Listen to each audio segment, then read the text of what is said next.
साधकों, भक्तों, आप हजारों की संख्या में मुझसे सवाल पूछते हैं, लेकिन समय के अभाव में मैं हर किसी को जवाब नहीं दे पाता।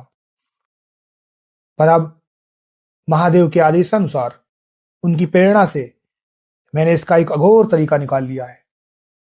अब से मैं हर दिन दो ऐसे भाग्यशाली लोगों का नाम लेकर उनके सवालों का सीधा जवाब दूंगा, जिन्हें महादेव ने खुद चुना होगा। यह जवाब आपको मेरे YouTube पर नहीं बल्कि मेरे WhatsApp चैनल पर मिलेगा।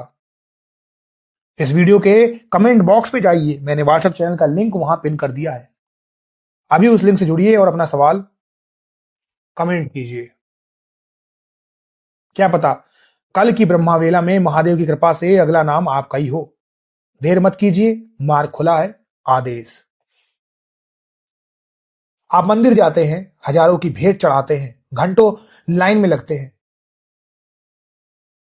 पर क्या कभी तुम्हें लगा कि जिस पत्थर की मूर्ति के सामने तुम खड़े हो वो जाग उठी है? क्या कभी तुम्हें लगा कि तुम्हारे ईश ने तुम्हें देख लिया? ज्यादातर लोगों के लिए भगवान सिर्फ एक मूर्ति बनकर रह गए हैं, क्योंकि उन्हें देवता को जागृत करना नहीं आता। शास्त्रों में लिखा है, देवो भूत्वा देवम यजेत, यानी देवता की पूजा करने के लिए पहले खुद देवता बनना पड़ता है। आप गूगल करके देख लीजिए, देवो भूत्वा देवम यजेत। जहां हर कोई जल्दी में है, ऐसा है ये कलयुग। क्या कोई ऐसा गुप्त उपाय है जो सोई हुई शक्तियों को तुरंत जगा दे? क्या कोई ऐसी शॉर्टकट कुंजी है जिससे महादेव या महाकाली तुम्हारी पुकार सुनने के लिए विवश हो जाए? आज अघोर शक्ति पर मैं तुम्हें वो एक गुप्त अघोर उपाय बताऊंगा, जिसे करने के बाद भगवान पत्थर में नहीं तुम्हारे सामने साक्षात जागृत होंगे। यह कोई टोटका नहीं है, यह प्राण प्रतिष्ठा का वो गुप्त विज्ञान है जिसे अघोरी सदियों से छिपा कर रखते हैं। वीडियो को अंत तक देखना, क्योंकि इस उपाय का एक एक शब्द तुम्हारी तकदीर बदल देगा। साधकों, पहले ये समझो कि भगवान सोते नहीं है, पर तुम्हारी ऊर्जा के लिए वो सुसुप्त हो सकते हैं। जैसे रेडियो के सिग्नल हर जगह मौजूद हैं, पर जब तक तुम सही फ्रीक्वेंसी सेट नहीं करते तुम्हें आवाज सुनाई नहीं देगी। वैसे ही तुम्हारे घर के मंदिर में तब तक देवता शांत हैं जब तक तुम उन्हें अपनी प्राण ऊर्जा से जोड़ते नहीं हो।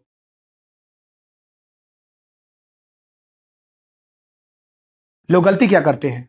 वो यांत्रिक तरीके से पूजा करते हैं, अगरबत्ती घुमाई और काम खत्म। भाई, इससे भगवान नहीं बचते हैं, न जगते हैं। भगवान को जगाने के लिए तत्व को हिलाना पड़ता है। अघोर मार्ग कहता है कि अग्नि, वायु और शब्द का एक ऐसा संगम है। अग्नि, वायु और शब्द का एक ऐसा संगम है जो ब्रह्मांड के द्वार खोल देता है। अब ध्यान से सुनो वो उपाय जो तुम्हें करने हैं।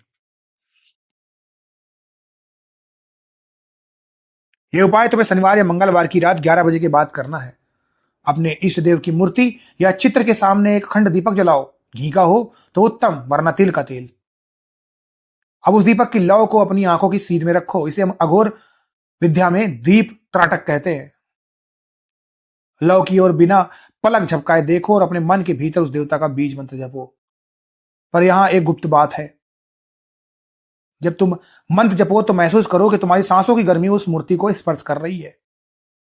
जैसे ही तुम्हारी आंखों से पानी आने लगे, उस वक्त अपनी उस एक सबसे बड़ी इच्छा को पूरे अधिकार के साथ बोलो। प्रार्थना मत करो, आदेश करो।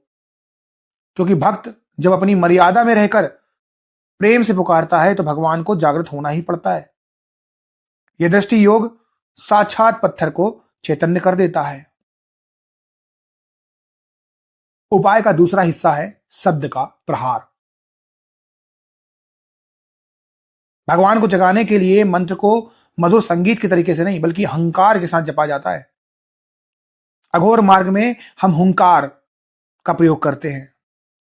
जब तुम अपने पेट की गहराई से हुम या फट जैसे शब्दों का प्रयोग मंत्र के साथ करते हो तो एक वाइब्रेशंस पैदा होती है जो मंदिर की मूर्तियों में प्राण फूंक देती है।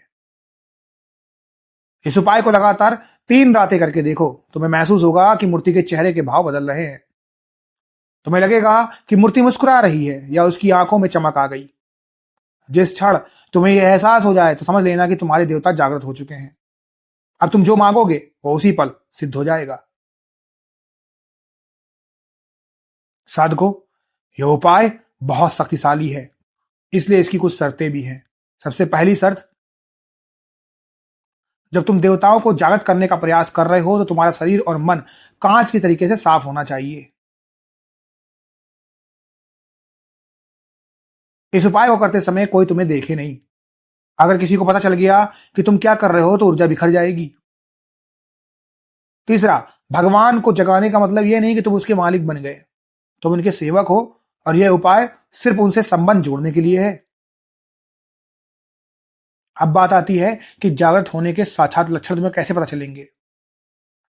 तुम्हारे दीपक की लौ अचानक बहुत तेज और स्थिर हो जाएगी। तुम्हें घर में किसी के चलने की आहट सुनाई देगी। तुम्हारे पूजा घर का तापमान अचानक बढ़ जाएगा। और सबसे बड़ी बात, तुम्हारे मन का सारा डर खत्म हो जाएगा। तुम्हें एक विजय का एहसास होगा। साधकों, ईश्वर कहीं दूर नहीं है, वो बस तुम्हारी पुकार की तीव्रता का इंतजार कर रहा है। इस एक उपाय को पूरे विश्वास के साथ करो और देखो कैसे तुम्हारी जिंदगी में चमत्कार होते हैं। एक बार फिर याद दिला दूं, आपके उन सवालों के जवाब जिन्हें मैं यहां नहीं दे पाता वो मेरे व्हाट्सएप चैनल पर आपको मिलेंगे। लिंक कमेंट बॉक्स में पिन है। अभी जाकर अपनी उपस्थिति दर्ज कराइए। अडिग रहिए, मर्यादा में रहिए, साधना करते रहिए। मैं आपका गुरु आपके साथ हमेशा खड़ा हूं। आदेश। जय महाकाल, जय महाकाली।